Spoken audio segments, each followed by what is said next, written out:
हुसैन या हुसैन, हाय हुसैन या हुसैन।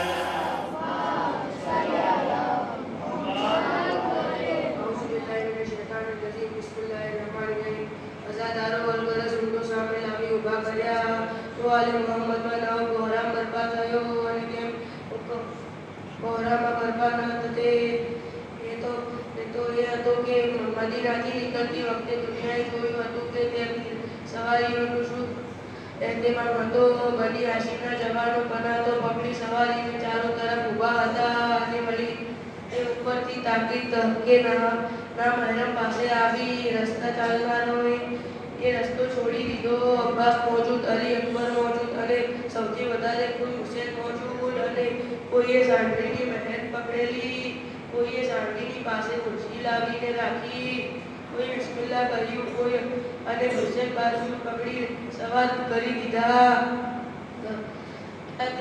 ક્યાં એ જહોદલાલ અને શાનો શોકત અને હવે ક્યાં એ હાલત એ સવારીનો એહતમામ કરનાર તો ખાક પર સૂઈ રહ્યા છે અને સામે કેટલાક ઊભા છે જેમાં કેટલાક પર ગજાવા અને કેટલાક પર ગજાવા ન હતા અને તે ઊંટોની સાથે ઉમરે સાથના કેટલાક પણ માણસો કોઈની હાથમાં કાયદો, કોઈની હાથમાં બરશી, કોઈની હાથમાં નેઝા હતા અને વારંવાર એ અવાજ છે જલ્દી ઉઠો કે કોઈના હાથ અને અમે તમને સવાર કરીએ. એક જોઈ શેરે ખુદાની બેટી જલાલ આવી ગઈ.